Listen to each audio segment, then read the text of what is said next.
గణతంత్ర వేడుకల కోసం దేశ రాజధాని సిద్ధమవుతోంది. ముఖ్యంగా యుద్ధ విమానాలతో విన్యాసాల కోసం వాయుసేన కూడా సన్నాహాలు చేస్తోంది. ఈ క్రమంలో విమానాలకు పక్షులు అడ్డు రాకుండా ఉండేందుకు ఢిల్లీ ప్రభుత్వం ప్రత్యేక చర్యలు చేపడుతోంది. కొన్ని రకాల పక్షులు విమాన మార్గాలకు అడ్డు రాకుండా ఉండేందుకు దాదాపు 1275 కిలోల బోన్లెస్ చికెన్ను ఉపయోగించనుంది.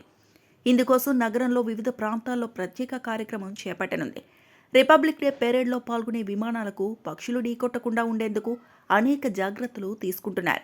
ముఖ్యంగా గద్దలు వంటి పక్షుల కోసం ఆయా ప్రాంతాల్లో మాంసం వెదజల్లే కార్యక్రమాన్ని చేపడతారు.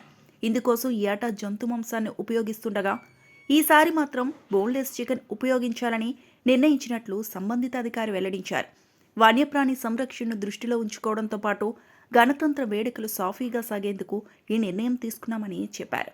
నగరంలో పక్షులు ఎక్కువగా సంచరించే ఎర్రకోట, జామా మసీద్, మండీ హౌస్, ఢిల్లీ గేట్ సహా 20 కీలక ప్రదేశాల్లో జనవరి 15 నుంచి 26 తేదీల మధ్య ఈ కార్యక్రమం చేపడతారు. వైమానిక దళం సహాయంతో ఈ మాంసం ముక్కలను 2 రోజులకు ఓసారి గాల్లో కొంత ఎత్తు నుంచి జారవిడిస్తారు. తద్వారా పక్షులు ఎక్కువ ఎత్తు వెళ్లకుండా ఆ స్థాయిలోనే తిరుగుతుంటాయి.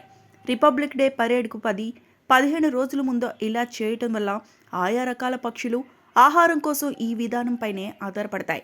వైమానిక ప్రదర్శన సమయంలో విమాన మార్గాల్లోకి ఇవి రాకుండా చూడటమే ఈ కార్యక్రమం ప్రధాన ఉద్దేశమని అధికారులు వెల్లడించారు.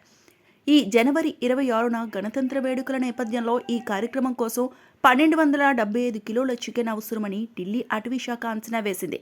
ఒక్కో ప్రదేశంలో దాదాపు 20 కిలోల చికెన్ను వినియోగించనున్నట్లు తెలిపింది.